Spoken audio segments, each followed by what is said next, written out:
ये काम किसी एक इंसान का है ऐसा मुझे नहीं लगता, किसी गैंग ने किया ये। शेवटी काली प्रसाद कोई आलतू फालतू इंसान नहीं थे। उनकी मौत के बाद शहर में जो लफड़े चालू हो गए हैं, पहले उनको निपटाऊंगा, फिर उनके कातिलों को जेल में डालूंगा और ऐसी ही प्रेस कॉन्फ्रेंस रख के उन सब का पर्दाफाश आप सबके सामने करूंगा। ओके भाई आपके लिए फोन है। किसका? सागर राजू का। सागर राजू? अभी क्यों फोन किया? ज्यादा सोचो मत, बात करो। बोलो। ये सब कैसे हो गया शंकर? तुम्हारे बड़े भाई के आसपास इतने सारे लोगों के बावजूद कोई उसकी जान बचा नहीं पाया। आदमी चाहे कितना भी धनवान या बलवान क्यों ना हो, मौत के सामने उसकी एक नहीं चलती। वो उसके आगे घुटने टेक ही लेता है। अब अपने नए नेता विजय कृष्णा का अच्छी तरह ख्याल रखना शंकर।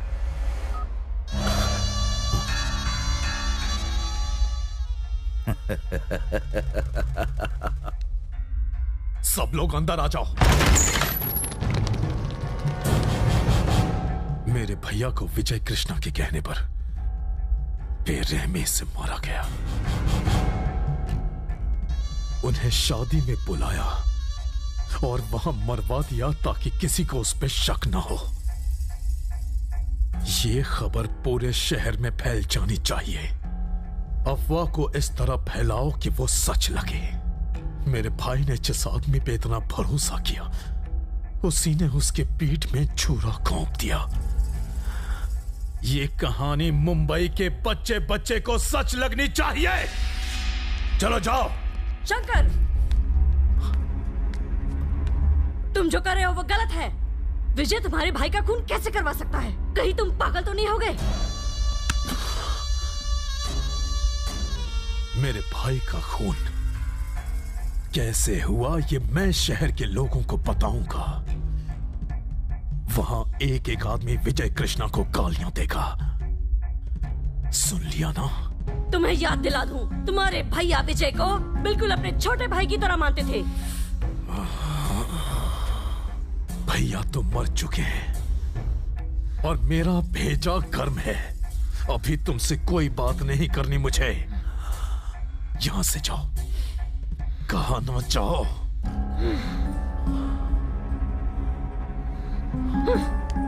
नमस्ते भाभी जी।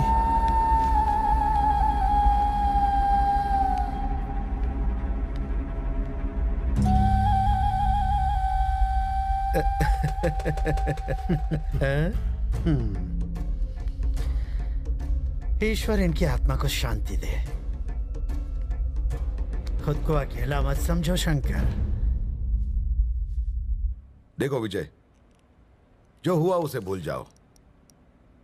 काली जी की मौत के लिए तुम उन्हें मारोगे और वो बदले में तुम्हें नहीं छोड़ेगा। फिर मुझे तुम सब लोगों के खिलाफ एक्शन लेना पड़ेगा। पुलिस को कमजोर कभी मत समझना। मेरी गन गुंडों को मारने के लिए है, दिवाली के फटाकों के लिए नहीं। देखो, इस सोए हुए शेर को जगाने की गलती कभी मत करना। घुस रहा है क्या कुछ दिमाग में? शानपना किया तो ठोक दूंगा। देखिए सर, काली भाई आपके सामने मारे गए, पर आप वहां खड़े होकर तमाशा देख रहे थे। अब हमें यहाँ बुलाकर वार्निंग दे रहे हैं। तुम पुलिस वालों का डर तो हमारे दिल से बहुत पहले निकल गया था। काली भाई के कातिल मरेंगे जरूर। या तो आप उन्हें पकड़ लें या फिर हम पकड़ेंगे। अगर आपने उन्हें हमसे पहले पकड़ा तो वो बच सकते हैं, और कहीं अगर हमने उन्हें पकड़ लिया तो मैं उन्हें अपने हाथों से मारूंगा। ये बात फिक्स है। तुम लोग साले सुधरोगे नहीं। घास चढ़ने गया दिमाग तुम्हारा। तुमने तुम्हारे काली को मारा ऐसी अफवाह है, फिर भी मैंने तुम्हें हाथ तक नहीं लगाया। लेकिन मेरी परीक्षा मत लेना। तुमने कंट्रोल खोया तो मुझे मामला कंट्रोल करना पड़ेगा। जाओ, चले जाओ नालायक। All the best sir.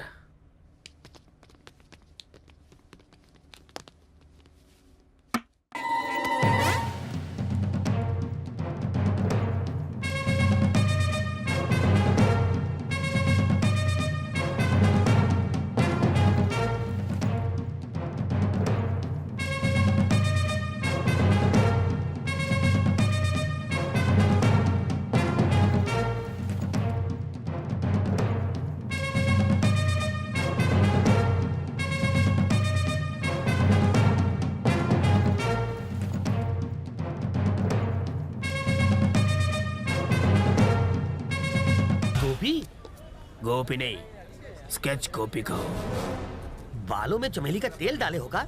काली की मौत के बाद उसके घर से बोतल उठाई थी। उसकी मौत का भी स्केच तुम्ही ने बनाया था? किसी से कहा तो तुम्हारा भी स्केच बना दूंगा। हमरे भेजे में कुछ बात नहीं घुसी। पहले तुमने काली से पैसे लेके किसी और की मौत का स्केच बनाया था ना? पुलिस वाले, मिलिट्री वाले और स्केच बनाने वाले का ना कोई दोस्त है ना दुश्मन। हमारा एक ही उसूल है, पैसा लो स्केच बनाओ। स्केच पेन की माला डाल के काहे घूम रहे हो? हर स्केच पेन की एक कहानी है। तो सुनाओ। अगर हर स्केच पेन से मैं स्केच करूं तो हाथ काट देता हूँ। अगर काले वाले से स्केच करूं तो समझो आदमी की टांगे गई। और जब लाल स्केच पेन से स्केच करता हूँ तो सर धड़ से अलग समझो। गोपी, तुम अपनी टैलेंटवा से ढेर सारा रुपया कमा सकते हो, फिर भी ये उधार के स्कूटर पे घूम रहे हो। ये स्कूटर मेरा है। तो चला कौन रहा था? मेरा ड्राइवर। स्कूटर चलाने के लिए भी ड्राइवर? स्केच करते वक्त अगर मैं स्कूटर चलाऊं और सामने से एक ट्रक मुझसे टकराए तो मेरा स्केच बिगड़ जाएगा। क्या हो विचार है? ये छोड़ो और पूछो मैं यहाँ क्यों आया। क्यों आए हो? ये लो, लॉटरी लगी। असली है, एटीएम से निकाला है। गोपी, हमका तो हर मदद चाहिए। बोलो। एक आदमी हमका तंग कर रहा है, उका तू स्केच बना दो, ये एडवांस रख लो। ओके, बार बार फोन करके तंग मत करना, कंटिन्यूटी टूटती है। ओके, अब देखते हैं क्या करता है। ये क्या किया अंकल? उसे 500 रुपए वापस दे दिए। अरे ये हर बार अपने डींगे हाँकते रहता है कि इसका स्केच हमने बनाया है, इसको मौत के घाट हमारे स्केच ने उतारा है। अगर ई बार इसकी बात गलत साबित हुई तो हम इसका दीवार में चुनवाई दे। वो कैसे? व्हाइट सीमेंटवा से।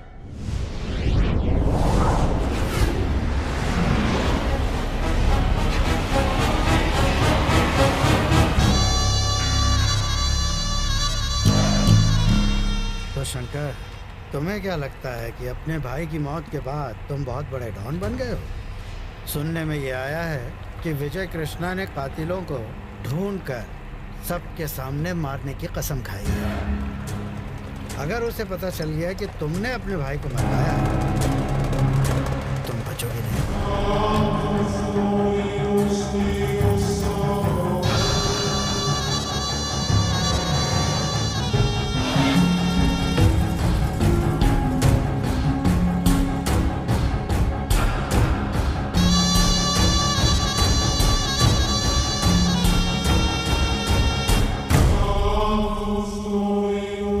तुमसे किसने कहा कि मैंने अपने भाई को मारा है?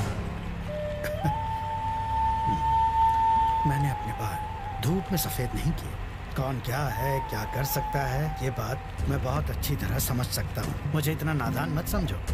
खैर, ये सब जाने दो शंकर, बस मेरी बात को ध्यान से सुनो। इस शहर में विजय कृष्णा का नेटवर्क बहुत ही कमाल का है। जानते हो, वो तुम्हारे भाई के 2 कातिलों को ढूंढ के उन्हें मार तक चुका है। अगले कातिल को भी वो बहुत जल्दी ढूंढ लेगा।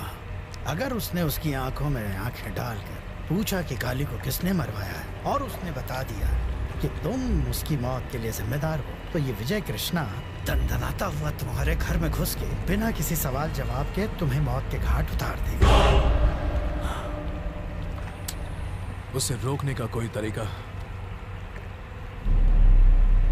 देखो बेटा शंकर, तुमने जितने पटाखे फोड़े हैं, मैंने उससे कहीं ज्यादा दिवालियां मनाई हैं। अगर तुम चाहते हो कि विजय कृष्णा के हाथ तुम्हारे गले से दूर रहें, तुम्हें खुद को उसकी पहुंच से काफी ऊपर उठाना होगा। और ये करने का सिर्फ एक ही तरीका है, राजनीति।